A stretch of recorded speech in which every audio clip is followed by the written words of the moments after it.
Thanks so much, everyone, for coming. So you guys know that this is Grad Student Appreciation Week. Hopefully. Yes. Yeah, so this is our final event for this week, and so really the whole idea is just to celebrate all of you.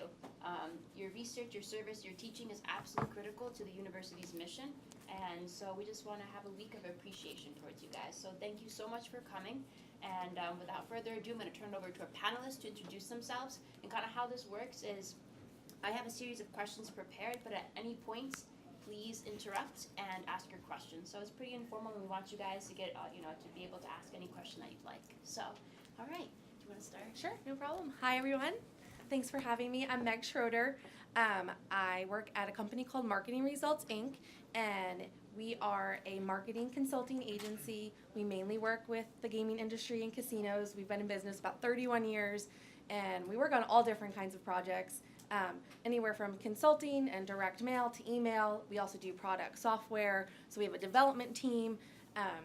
And I have a background in marketing, working there for 15 years, but also come from the publishing industry. So I worked, my first job out of college, I worked in New York City for magazine publishing, also doing projects. So even though the two don't have too much to do with each other, to me a project's kind of a project, and you can use the same steps in project management. I have a bachelor's in marketing from Providence College, but I also have my master's here from UNLV. I was in the Master's of Hospitality Administration program, and I graduated in 2015. And currently at Marketing Results, I'm the VP of Operations. I'm Toni Rapetti. I'm an associate professor here at the university in the hospitality program. I actually have two of my degrees here from UNLV. I have my undergrad from the business school, and I have my PhD from the hospitality program. My MBA is from Colorado State University. Prior to becoming a professor, I was a corporate director of finance for gaming companies. So I did the operations for about 20 years. One of my jobs in that, IT reported to me. So we did a lot of software implementation. I also was a project manager for a software company.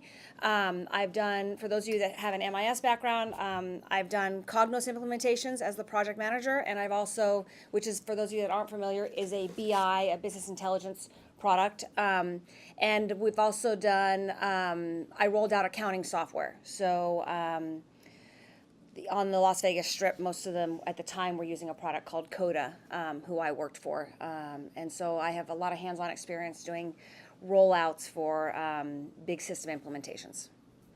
Awesome. Hi, I am Nikki Ellis. I am with Infinity Hospice Care. Completely different realm from what these two ladies have talked about. So I actually have my 2 degrees in, one in business management, one in business administration. I am the volunteer manager now, volunteer manager for Infinity Hospice Care. So I manage roughly anywhere between 185 to 100 volunteers. We match them up with patients out in the community. If you're not familiar with hospice, hospice caters to those family members or those individuals that have been given a life expectancy of 6 months or less.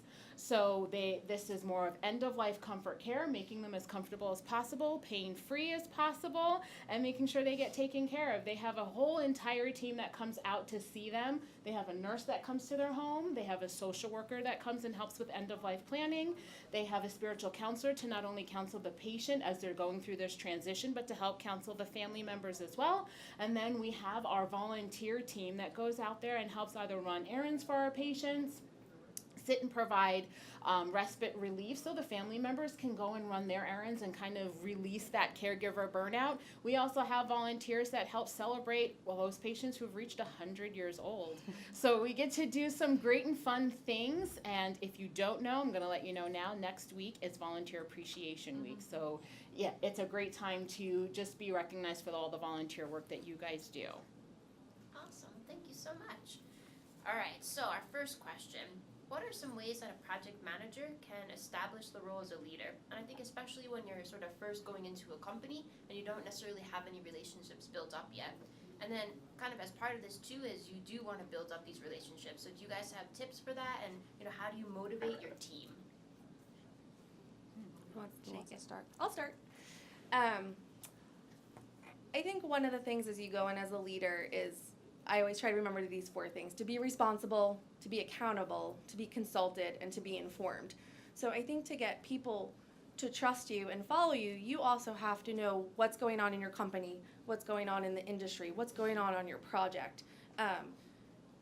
You can't just say, here's the project, you take it and go. You have to be responsible for that project and responsible for your team. So I think if you can start with those 4 things and your team knows that you're going to be accountable for what they're doing as well, they start to trust you a little bit more. I always say don't be a box checker. Don't just make the task list of what you have to do and just check it off and make sure everyone else is doing those tasks, but be involved with them, be engaged. You're dealing with people here, you're not dealing with robots.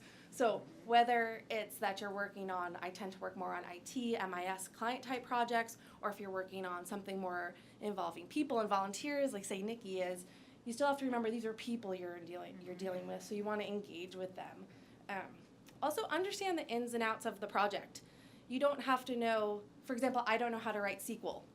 I have a team that knows how to write SQL. I try to find people that are smarter than I am so that they can write those programs. But you should still understand what they're working on, how much time it's going to take them, what their struggles are. So know the ins and outs, even if it's not something that you specialize in. And then continue to foster those strong relationships with them. Get to know them on a deeper level. I always find that if you respect the people on your team and the people that are working with you and try to get to know them on a little bit more of a deeper or personal level, then they'll give that respect back to you, but they'll be more motivated to work for you, and they're going to try harder for you because you have that relationship. So for me, I think you got to find a sponsor for why you're there. So a lot of the implementations I did, the sales team would go out there and they'd sell a product, and then it was my job and my team's job to go out there and now implement what they had sold, which is not always a fun task to do because salespeople don't know implementation usually. And a lot of times we go into places that they didn't know us. Right? These were brand new companies that had no idea. So if you find the sponsor of the project, that will help. Who's the person that was the proponent of bringing in this software or this project or this assignment? And have a first conversation with them and get on board. There were other times when I was brought into places where I had implemented at one place and then they moved over to another place, or their second property wanted to implement. So then you already have that connection. So start with them, find out what they want. But if they're new to the place, then you have to find buy-in from whoever the main person is on that team. That's going to be your biggest cheerleader and your biggest supporter, because you need them to back you up with what you're doing. I have to agree with both of everything that you guys have said. On the hospice realm of it, when you're leading a team, especially with volunteers, especially when you get that question of hospice, why? Like, they're dying. But when you think about it on a bigger realm, when you have to have an understanding, that's the biggest thing. That would be the biggest foundation for me, is having an understanding of the people that you're working with, because everybody responds differently. Everybody learns differently. So when you understand what they can do, then you can understand which direction to lead that team. So leaders, I've always found them to be not only in the front leading the team to success, but also kind of in the wings too, trying to figure out where they can help, where they can guide, and where they can continue to lead everybody else, and then go right back up to the front again. So I think that, just to kind of wrap up what everybody else said, I think it's just very important to have a very strong understanding that's going to set your real foundation of getting you to successful for whatever project you're working on. This was not one of the questions that I had prepared for you guys, but kind of been thinking about this. So most of us here are working on some type of project, right? We started off and we see it to completion. So when you're, on the job market, how do you talk about kind of what we do in grad school so that someone who does project management or, can say, oh, this is like you fit this niche, or like you have these skills? I think that's... Oh, go ahead. Yeah. So I was going to say, as a project manager, one of the biggest skills that you're going to need is detail-oriented. You've got to be detail-oriented. And sometimes to the point of, so I'm an accountant by nature, so it's going to be sometimes anally detail-oriented. But that's how you're going to get the project done. And so if you can preface those skills in an interview that, I'm detail-oriented. Also, if you could lay out a project in their terms, and by project I mean your thesis, for those of you that are working on theses or dissertations or pro papers, I'm sure you have a plan in mind, right? I'm going to start on the introduction, then I'm going to move to the lit review, then I'm going to run some results. If you could plan that out on a piece of paper for somebody, and see what the milestones are, they'll understand that you've got the skill set that's necessary for project management. Yeah, I interview a lot of our incoming staff, and a lot of times for coordinator positions where it could be someone who has a lot of experience, and we talk more about what did you do in your last job, tell me about your projects, tell me about you're most proud of. But a lot of time it's people coming right out of school, whether they're graduating from undergrad and getting right into the workforce, or if they're coming from a graduate program. So as a manager myself and someone who hires, I'm expecting that to come up, that the project management projects may have been in school. So I like to translate that. How would you take what you're doing on your project in school and put that into your day-to-day workforce? I'm going to play off of what you said totally. Project management is all about being detail-oriented and being organized. And if you can get that point across, or how you started at point A in your project, even talk about some of the snafus you came up with, because you're always going to have problems in your project. How you solved those, how you overcame them, and how your project ended. When you're trying to get back into that workforce, that's more what an interviewer is going to care about than checking off your resume of where you've worked before. I have to say, when I was interviewing for my assistant position, that's one of the things that I needed to know, is if someone was going to be detailed oriented. Because when you're in the position that I'm in, I know it's completely different from these two young ladies over here, but I plan events. So I need somebody that is going to be that oriented for me. Because I like A to Z. I need somebody else to fill in the middle for me and to keep me on task. So that's what I looked for when I was looking for my assistant for the position. And it's not only one event that we plan, it's several events. So being able to not just have the check boxes, but to make sure that you're also helping keeping the leader in line is very important as well. And I have two other pieces of information. How many of you came in here or signed up and thought, I'm not going to do project management, right? We do it every day. Everything you do is project management at some level, right? It's a version of time management. Every single thing I do, whether it's preparing a class or doing an event or writing a paper, everything is a project, right? Just like you said, right? And so we take those skills across everything that happens. I mean, when you plan a vacation, it's a project, right? You know, it's, I mean, Your own personal life is a project. How am I going to go to school, go to work, raise a family, volunteer, have some fun? You all still have to get that all involved with each other. And a project in a workplace is just the same thing. Right. And the other thing I would say is, you mentioned it about, when you're in an interview, to bring it to what you do. The one thing I would say not to do, because I can't count the number of people, but when you talk about a project that doesn't go well and it has snafus, first of all, those are great interview things to bring up. To be able to show somebody that you can handle that, or your potential weaknesses, that's an okay thing to have. But what you don't want to do is play the blame game. It didn't happen because of this. Or you say, we had an issue and here's how I addressed it. That's a better way to do it. Yeah. Don't go in saying, well, we were late because. They don't care. Nope. And then they're immediately going to say, wait a minute, that's maybe not somebody I want on my team. So when you're talking, because they all know things are going to happen. I don't know of any project I have ever done in my life that has ended exactly How I wanted it. right, how or when I wanted it to, right? Yeah, we've identified the issue, and here's how we're going to solve it. Tell them how you're going to solve it before they have to ask you how you're going to solve it. Yes. Yes. I have a question. Have you guys seen a change with how relationships are developed? Because I know all three of you have talked about, hey, this is a relationship-oriented business, right? Have you seen with email, the younger generation, texting, that kind of thing, get in the way of relationship development? Or has it enhanced it? I just wanted to kind of get your thoughts. And It's a really great question. So I work with a lot of teens too. So I have a teen volunteer program, which is great. And I've interviewed, to be honest with you, when I interview, all my volunteers have to go through an interview process with me. I have to treat each and every single volunteer as if they're an employee of the organization. They're just not paid. So I have interviewed some wonderful volunteers, but my teens have outranked my adults, which is just really, they come in, they know how to answer the question. I don't know, I do know. it's Bishop Gorman, so they train them to do this whole interview process. But the way they've answered the questions, the way they respond back to emails is a lot better than I would have thought coming from a teen versus coming from an adult. So I don't know where that kind of lag happened or where it fell off, or if us adults just got a little lazy in the. But I've had better communication with the upcoming juniors and seniors than I've had with a lot of my adults. I think a lot of it's adapting.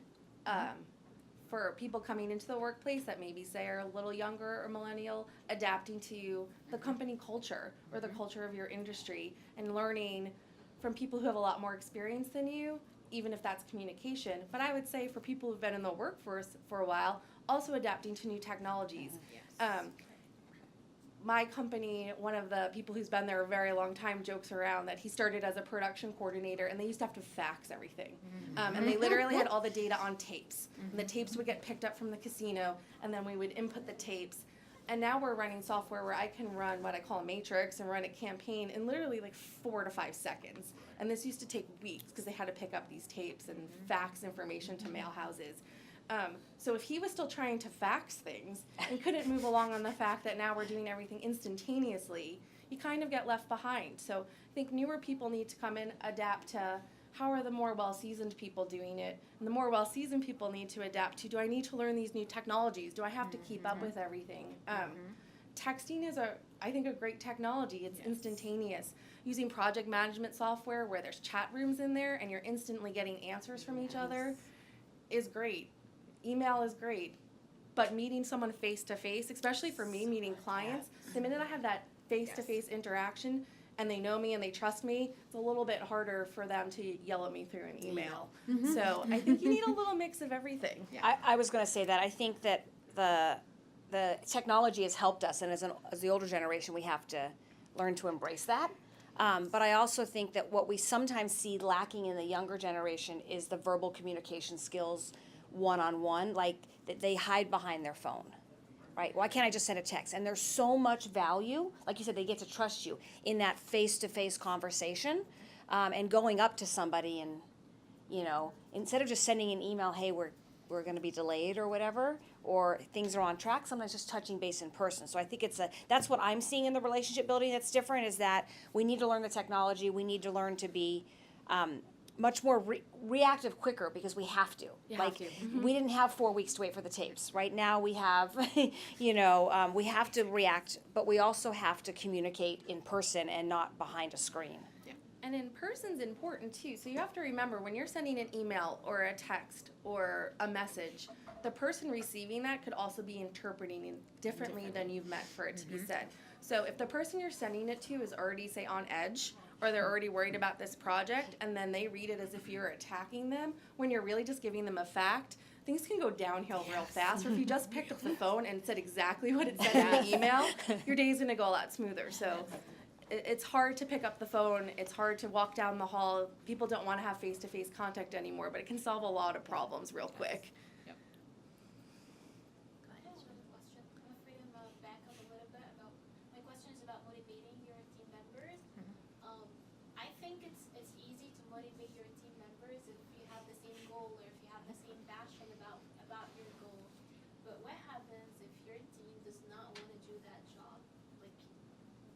Oh, that was every system I ever implemented. Yeah. I can't. No, there's always somebody on the team, and it's, no offense, it's generally an older employee, because they've been doing that system for so long.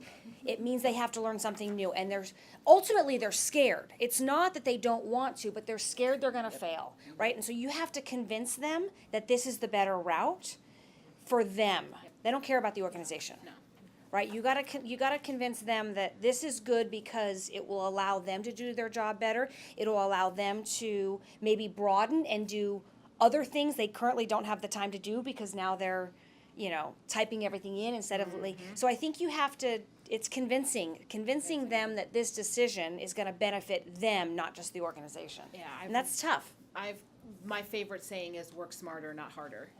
So if you can convince them that this is a smarter way to go, it's just going to alleviate a lot of the things that they used to do. It's going to make life so much easier for them.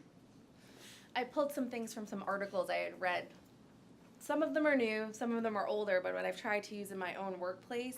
And one of them was the goal that you're aiming to achieve. So I think if you have someone who's a little bit resistant, why are we trying to do this? Don't just give someone a project and not explain to them why we're doing it. What's the benefit once it's achieved? And then kind of also go through the pros and cons. What are the risks? What can we do to prevent those risks while you're working on this project? What are the alternatives? Maybe there is a better way to do it. And then what's needed, training, testing. I think you have to get your team members on board on why this is our goal. Tony had mentioned this before, but the stakeholder. Who's the one asking for this? Is it a client? Is it your own business? Is it something you're going to sell? What's the goal to get this to the stakeholder to make it better? And you're still going to have issues as the project's going on. Not Whether everybody's it's gonna because be they don't know happy. how to do it and they don't want to admit that, or they need help and they don't, or they're just resistant that they think it's going to change their job in some way. That's a big thing now. I mean, technology and robots in our industry of hospitality, that's the biggest fear people have right now, is that the robots are taking our jobs. And I have this conversation on a regular basis, and I'm like, but they're not. They're taking the job you see, but that leaves so many opportunities for jobs that you can do, right? Do you really want to be in a job where you're just inputting all day long, and like, does that benefit or motivate you, right? And so putting it in, finding out what their fears are, and then convincing them that this will benefit Be a them. benefit. Yeah. So kind of going off of that, what happens when you've got someone on your team that isn't necessarily pulling their weights? So how do you address that? Happens all the time. Yeah. I would say you can't, because even as a manager, you don't necessarily always want to address it, but you have to not be afraid. I would say as a manager, no fear. You have to be direct, and you have to have those hard conversations. But I would say you have to stick with the facts. Facts are facts. This is the scope of the project. This is where we're going with this project. These are the tasks that we've been hired to do. And as long as you can fall back on that scope or the facts, just kind of get rid of that personal feeling about it, but don't be afraid to have those hard conversations, and have them sooner than later. Yeah. As a manager, I've done it myself, where you're like, I really don't want to talk about this with them because it's going to ruin the afternoon, this or that, and you let it linger, and then you're having the conversation at 5 o'clock on a Friday. Nobody wants to do that. So get everything in line so that when you have that conversation, you're prepared, but don't let it linger, and don't be afraid to have a conversation, but be honest. I think even if someone's not pulling their weight, if you're honest with them, and you speak to them as soon as possible, they'll respect that, and they'll either tell you why they're not pulling their weight, or you'll have to give them some goals to meet. And I agree with the lingering. I mean, I don't know how many of you have taken classes where you turn something in late and it's okay, and then you turn it in late again and it's okay, and then maybe the third time, then it's not okay all of a sudden, right? That's the same thing, right? If you linger too long, they don't know it's a problem, and they don't learn from it, right? And so the sooner that you can handle it, the sooner there's less issues, right? And you don't. It's very confusing. It's like having a child, right? If you don't tell them in advance, like, how are they supposed to know? What do you mean I can't touch that hot stove? I just did it 3 times and nothing happened. Because it wasn't on, right? I mean, it's that type of thing. You've got to, but that 4th time, the stove happened to be on, right? They didn't know. They haven't been told. So it's training, right? It's training your employees to do what you need them to do to be successful in the job. Completely agree. I don't have anything to add, because it makes sense, and it's like she said, it's like a child. And if you are that child, just know that if you'll know that it's coming. You already know how you are. You know who the procrastinator is out there. You know who's the one that gets things done on time. And if procrastination, and I have to admit, that was my biggest thing. I would procrastinate, wait till the last minute to submit something. And then I realized, if I do this all along, I won't stress out towards the end of the month to get my reports done. This makes life so much easier, right? And then you'll start learning from that. So hopefully you catch it before you start working in a group. I think you need to listen too. There might be a reason they're not carrying their weight, and they haven't come to you about it. So you can't always go in negative. You're not carrying your weight, or you're not getting these tasks done, or you're affecting the project. I would more go on a positive. way of talking about it and listen to them on maybe they don't know what they're supposed to be doing. Maybe they're not getting the right direction. Maybe they're having trouble with someone else on the project. There could be a reason they're not carrying their weight. Or you just may know that they're the employee that doesn't do that, and you're kind of tracking and watching and seeing, and then you're have to take that in a different direction as a manager. Yeah. So how many of your guys' projects have gone perfectly? No snafus, yeah, right? I know, just kidding. So, you know, it's obviously happened. So if a project is not going as planned, what is a good way to, you know, either motivate your team or provide constructive feedback to your team that can kind of realign your project so that it does go in the direction that it needs to go in?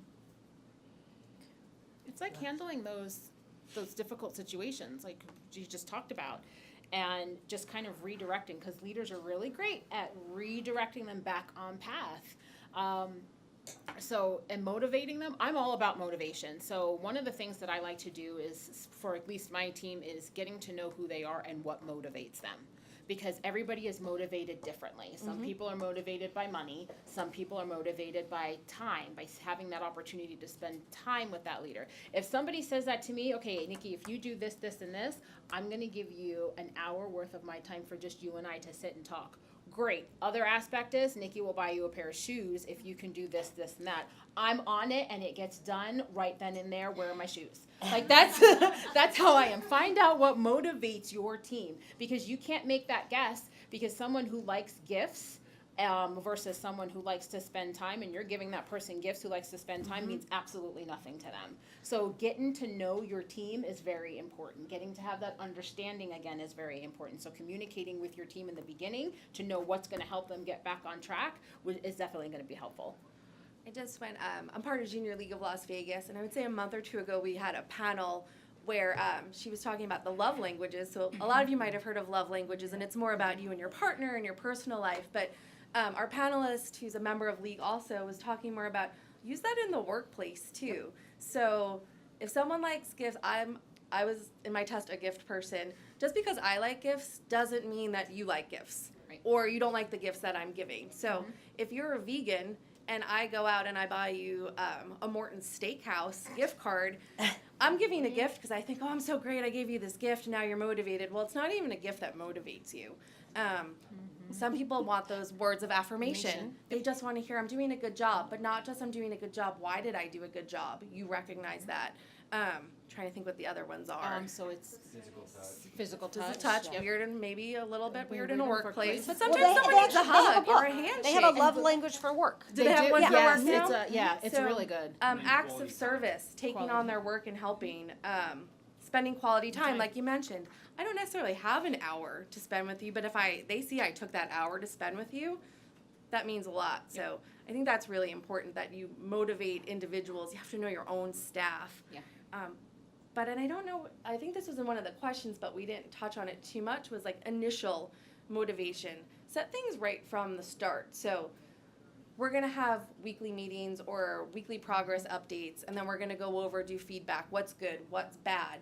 So if you've set that expectation from the beginning that we're going to have these weekly meetings or these weekly sessions, whether they're online or in person, when you get to the point where the project's maybe going a little south or there's negative feedback, it's not, oh, we've been working on this for 6 months, we've never met on progress, and now she's going to come in and give me negative feedback. We've been meeting the whole time. So we should have been catching these things the whole time. We've been talking about the good. We've been talking about the bad the whole time.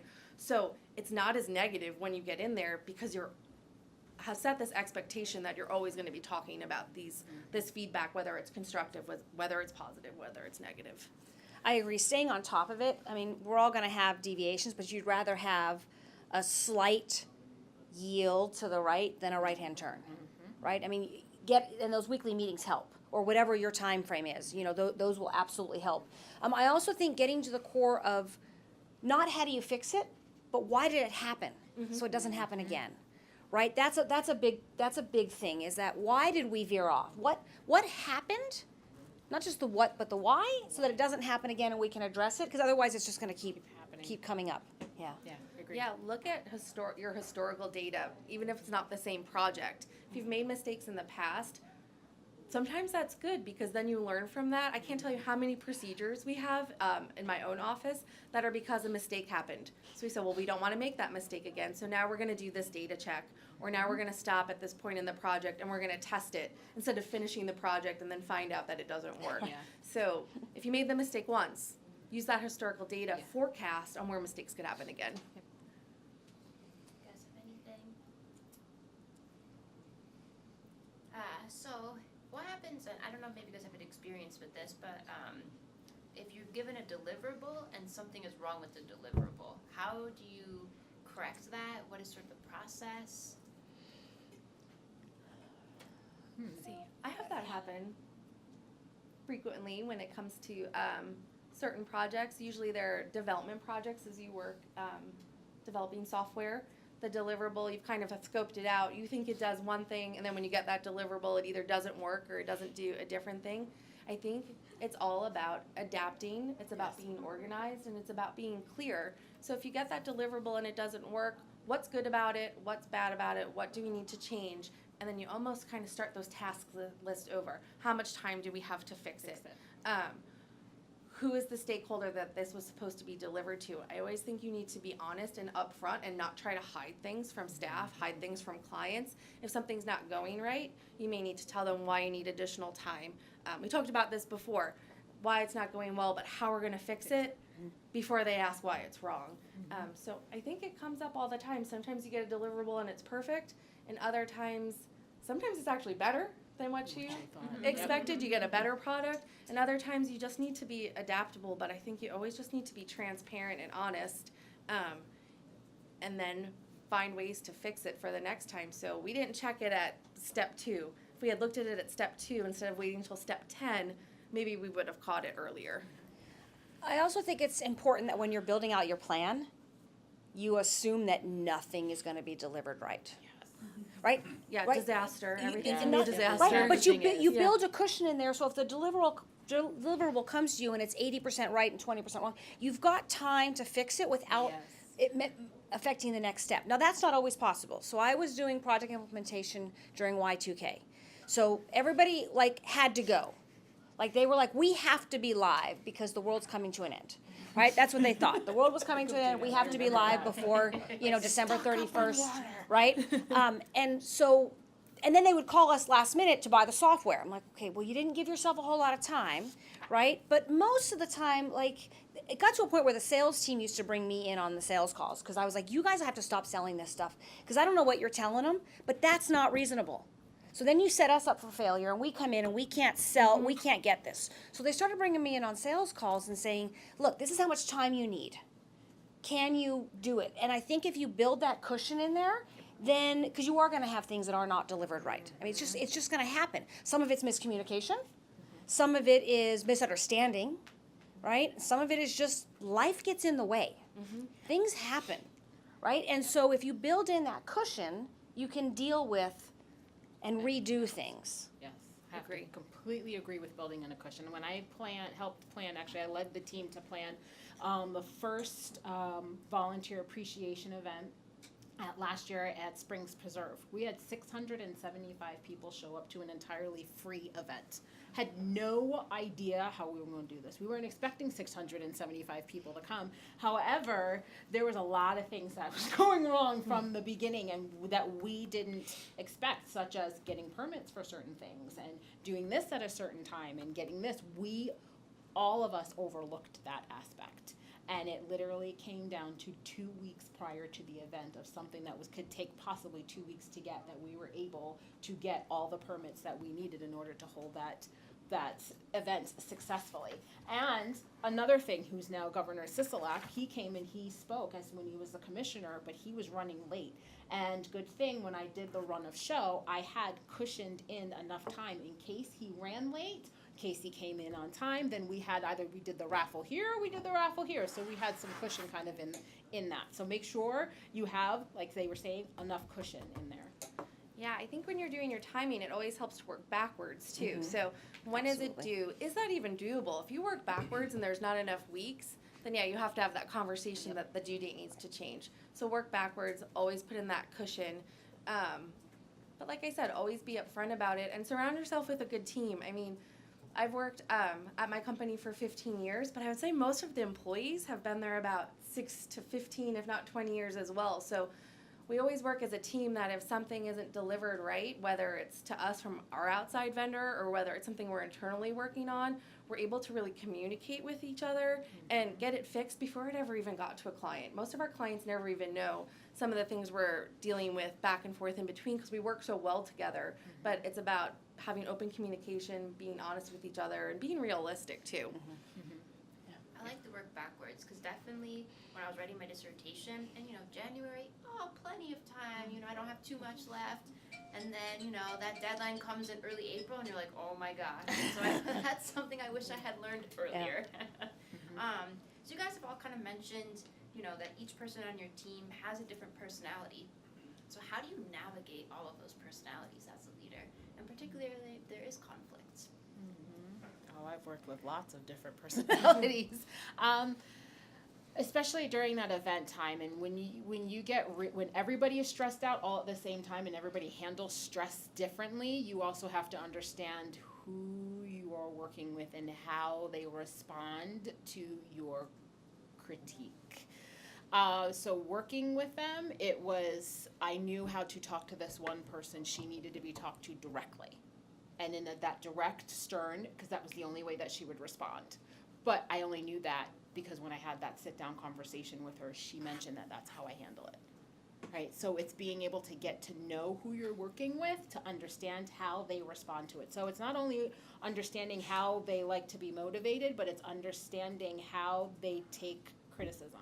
If somebody is like, I need fluff, then I'll give you a little bit of fluff. I'll do with that nice sandwich, tell you something great, tell you something that you need to fix, and end it with something great. But then if it's somebody like me, just get to the point, tell me what I need to fix, I'll go in and I'll fix it, I'm not gonna take it personally. So it's just understanding who you're really working with. I think that depends sometimes, and it's harder on your staff side. I mean, if you're working with, would you say 100, 250 volunteers, you try to make your best effort to know everyone. But I think in those cases, my company's small. We have ranging from 20 to 30 people, and I've worked with all of them for a long time, so I know their ins and outs, and I know which way to react to them. And when someone's new, I have the time to learn about them because I know the ins and outs of everyone else. But when you have 100, 150 people, you may have only met that person in the interview and then not have seen them again for a while. So in those cases, I think you have to make yourself as the manager known, show your leadership styles, show your culture, show how you handle things so that they can kind of react to you as well. And then you're able to, as you personally meet people, be able to know their own quirks. But you might not be with them enough to know that about them. So I think if you're upfront about how you manage people, then they kind of expect what you come and say to them or how you're going to handle it. I think it's also important to put the right people in the right roles, right? This is a lot about interviewing, but in all projects, right?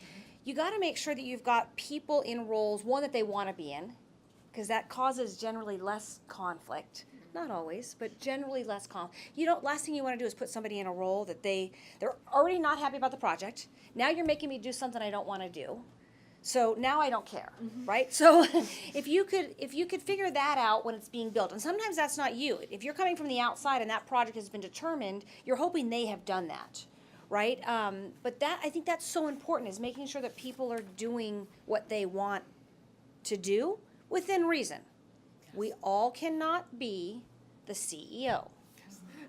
No, doesn't have. We have one of those, right? We all cannot do this part of the project, right? But again, maybe hire the right people. If you have a bunch of people that want to do that, you can only have one. So I've got to look for other areas. And then having different personalities in your company, right? I think we learn from each other, but having personalities that, I'm very direct, just like you. I would love to work with a bunch of people that are very direct also, right? But it doesn't happen. And I learn a lot from other people. I learn when they are different. Like they'll tell me I need the fluff. I'm like, okay, that means I have to slow down. I have to calm down, and so it's okay to have different personalities on a team. Yeah. You need them. If you don't have the person who's, and I know there's all those studies with the different, I'm a yellow, I'm a blue, I'm this or that. You need to have the person who's the big picture, excited, comes up with the ideas, but a lot of times that person can't carry out the ideas. So then you need the person who can carry out the ideas. Yep. You need the person who can be detailed and do the paperwork. And if you don't have all of those, if you have a company of 50 people who are all big ideas, nothing's ever getting accomplished. So you need those mix of personalities and how to speak to each of those personalities in order to get things done. Otherwise, you're just going to be going in circles with the same person over and over. Or in the event scenario, if you have a bunch of volunteers and everybody's like you and you're direct, and you got somebody who's unhappy and they're trying to check in for the event, and you've got a bunch of direct people working, right? So maybe it's not always about you; it's about your end product. Too. Like, who are Your you customer, trying to? yeah. Right? Yeah. And you have to think about that. They may be more difficult to work with from your perspective, but is that really the ultimate reason you brought them on? Is to work with you, or was it to do the job that you brought them on for? Yeah, and I'm that big. I will come up with 20 ideas. My poor assistant who just started 2 weeks ago, and she's writing all my ideas down. I'm like, okay, let's go implement it. Let me know what you come up with details. Like I'm that person. So. And I'm more like the detail person. I'd rather someone else come up with the idea, and first I'm going to find every single thing that's wrong with it, and then that way we can fix every single thing that's wrong with it, and then we can do it. I do that with new programs that our sales execs come up with all the time, and sometimes they think it's because I don't want to do the work, or I don't want the staff to do the work, and it's not that. It's I want to find how can it go wrong first, so then when we do finally push it out, like it's perfect. But sometimes someone who's a big idea person gets to the naysayer or the devil's advocate, and you clash because they just think they don't want to work on my project. When it's more, I just want your project to be great, but here's why it's not great right now. Or they're jealous. They must just be jealous. That's Yeah. why they're being a naysayer. That's why they're right? saying no to this, or finding everything that's Yeah. wrong. You have to have the person who does both, and you can't always be that in one person. Yeah. What about you guys? Questions? You all work on projects. You all manage projects. You already said your projects. Go ahead, Mike. So yeah, I teach some people, right? So you get a classroom, you get a limited amount of time, so you don't get like 8 hours a day to go one-on-one with students. So you try to do as best as you can, but you get 2 hours best. How do you handle that? So you got a mixture of people in front of you, and you got to teach all of them at the same time.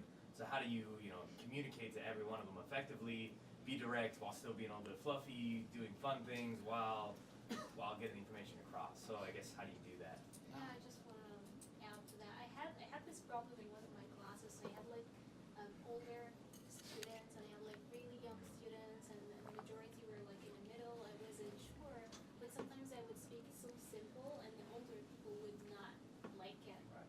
And then when you like go up with the level of your speaking a little bit, the younger generations would not understand you. So I had the same problem. Like when you have like different team members, different people, and you want to talk to everybody at the same time. How do you manage that? So I do trainings once a month for my volunteers, and they're all in there. So it's teens all the way up to my seniors that are in there, and yeah. 150. So I have it once a month, so it's a smaller class. And you have different personalities, but that's one of the things that I like when I interview my volunteers. I get to have a conversation with them, so I get to know what their style is just by having that conversation with them and talking to them for about 30 minutes.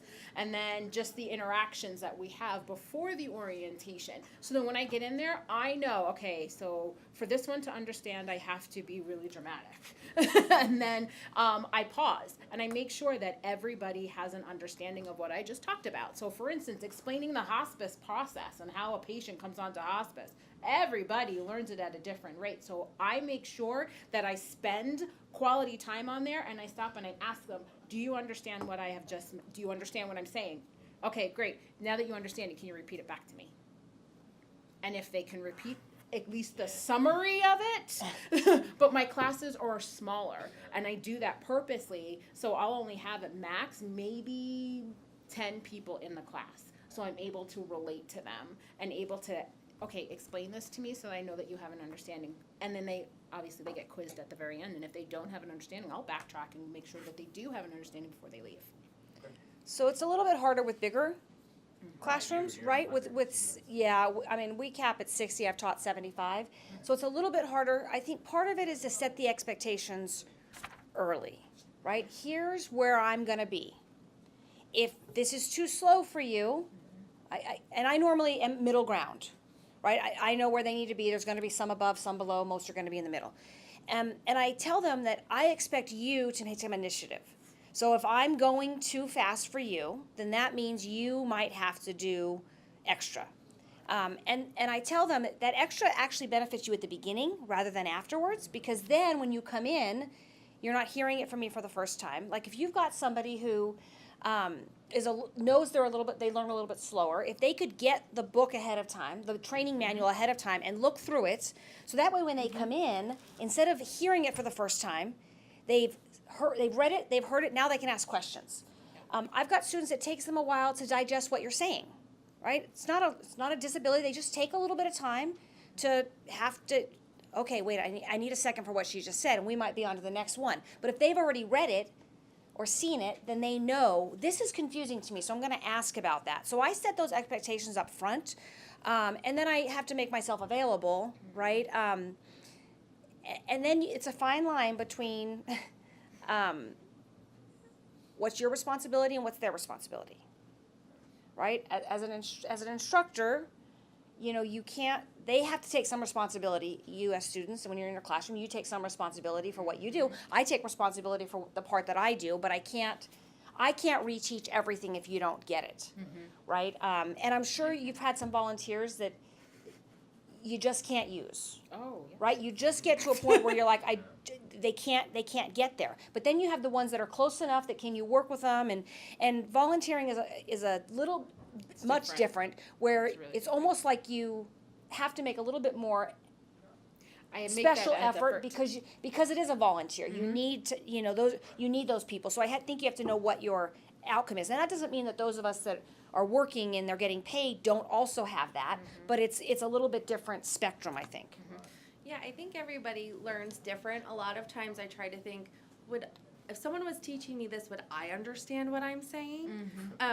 Because sometimes I even find I already know it, and I know it so well that am I explaining it correctly? And I try to step back and think, would I understand, did I do A and then I skipped B, C, and D and told them E because I understand all the middle? So kind of taking that step back and thinking, just go in as if they know nothing. And if you're finding that the reaction is that they do know something, then maybe you can go a little bit faster, or maybe you can skip a couple of things. I do more one-on-one training because when I hire new employees, everyone's kind of at a different level, so I'm more doing one-on-one. But we also have a software product called AIM, Advanced Intelligence Marketing. It's a CRM system that pretty much can take any of the gaming systems out there and pull in the data so it's usable for marketers. So whether it's a Bally system or IGT system or Konami, whatever it is, we're able to take it and put it into one place. And casinos will hire us to implement that system, and then I train them how to use it because I use it for my own clients. So me walking into that situation where maybe it's 10 employees at a client that needs to know how to use it, as opposed to me teaching my one employee who's going to use it for a client, I have to address it a little bit differently. I interviewed and hired that coordinator. I know what their level is. I'm walking into a room of 10 people. I don't know if they've been in database marketing for 10 years, or this is their first day, or if they're a host, or if they're on the IT department. So kind of approaching that as, let's just go through what the system does and step by step and teach them from scratch, and you'll kind of be able to see who's struggling, who needs a little bit more help. I like to do the quiz at the end where I say, well, now you show me, because I'm going to walk out of here, and if you don't remember any of it, that does us no good. I want you to be able to use this and use it to make great decisions and to be able to make more money for your own company. So kind of following back up. If you see someone struggling, maybe afterwards you step to the side, you give them a little bit more help. You follow up later with an email and say, do you want to review that section again? Give them notes. I have certain things I know that everyone has issues with on learning in the system, so I'll kind of reiterate that until they get it. Yeah. Well, great advice. So you, Tony? Oh. Go ahead. So I stepped into a fun situation this week. I am now the project manager of a project. They demoted the last project manager and kept them on the team. Oh. Okay. Okay. So my question is how do I, or if you've had similar experiences or have seen someone have a similar experience, how can I keep that person engaged and not allow them to sour the rest of the team or to drive that wedge, right? And that's kind of what I'm trying to figure out. as I'm at work now. So we had a very similar situation just happen in our college where somebody got a job that somebody else had been up for. And then that person didn't get it, person A didn't get it, but then was asked to, that person A trained this new person coming in. Yep. Was not me, right? But it happens all the time in different scenarios. And I think that the best route to go is as the new person coming in, I actually, because I've had that. I've been brought in where they kicked off project managers because they don't get along with them, and so, or the project is late or whatever, so they've asked me to come in to take over. First thing I do is go to the person who is that potential problem, the person who you were asked to replace, who you know is going to have issues. Sensitive. Yeah, and talk one-on-one with them and try to get them on your side. And that will help. And that's a hard conversation, but you want to do it. You don't want somebody else forcing that conversation on. You want to go in, maybe bring them to coffee or lunch, and they may not be receptive, but they're going to value the fact that you took the initiative to go in there and at least, and maybe you just say, hey, I know you learned a lot on this project. What can you, I'd like to get your insight. What can you, and do it yourself. Don't have somebody else forcing it will help, I think. Yes. So with a company that I worked for previously, the director over that particular program hired an assistant director, and then over time, the assistant director then became the director, and they demoted the director down to the assistant director. Yeah. But the great thing about both of them, they worked very well as a team. It didn't matter who was where and who did what. So they had an understanding and they knew why it happened. And it's just because the director, the first one at the time, just trained so well that she led her team to be better than she was. And that was the strength of her being that leader. And it was time for her to take a step back at that moment and watch this leader reign. Because sometimes you just need a shift and a change of things. So it's just being able, again, to have that conversation. It's a tough conversation to have, but to have that conversation, you all are there for a common goal. And if you remember what that common goal is, it doesn't matter who's in charge of what. Yeah, I don't think I've ever really, I've heard about it at a lot of places, but experienced that exact situation. But I would say that if you're a strong leader, they'll start to respect you. But I really think being upfront and having that conversation, that you have a common goal, and getting their advice, their feedback. People like to be listened to, they like to be heard. So they may have had an issue they were having on the project. If they can discuss that with you, you may be able to solve some of that before you start working on it together. The only time I was really in that situation was right when I started. I was a production coordinator, so entry-level job at my company, and there was probably about 6 or 7 of us that had that same position. I was the newest and was promoted to the supervisor after a year. Most of them had been there a little bit longer. And I remember my boss, who's my mentor, at the time saying to me, it's really hard to supervise your friends. Because we were all kind of in our early 20s, and you're going out after work and they're your group of friends, and now you've been promoted and they've been there longer. From the start, I just had to separate myself not from the friendships, but maybe the happy hours and those kind of things, and just show them that there was a reason that I was promoted to supervisor, and it was because I was organized, I worked hard, I was easy to get along with and to talk to, and just showed them, I had to prove to them real quick that there was a reason that I was promoted. And some it took a little bit longer, but I think for most of them, it was a pretty easy transition. So I think if you can just be yourself and show why you got that position, that person should probably real quick kind of fall into what you need them to do. Thanks for the advice. We have about a minute left, so final question. All right, one final question. You know I always have questions. I think just kind of in sort of ending this workshop, what are just some tips that you have, or your own kind of successes that have really made you a strong project manager that you would want to kind of let us all know? I think I've said this a couple times, but I just say be honest and be upfront, and people respect you for that. Project management wise, be organized, be detailed, engage with the people on your team. And also set the expectations early on and then stick to those own expectations. You can't, as a project manager, say we're going to do it this way and then start doing this as you go through, but also be able to adapt and make sure your team can adapt. So communication. My final tip would be, if nothing else works, just buy snacks. That does work. Donuts, snacks, lunch. So if everything else, every other tip you've gotten doesn't work, just buy some snacks. So I agree with all of it. The detail thing. The thing that I learned with project management is the back dating, the back starting at the end and figuring out where I need is the most beneficial thing that I ever learned during. Because I did a couple projects at the very beginning where I started at the beginning and I'm like, okay, part A needs to take 2 weeks, and then I end up somewhere where I can't make. And so if I can start back and work my way forward.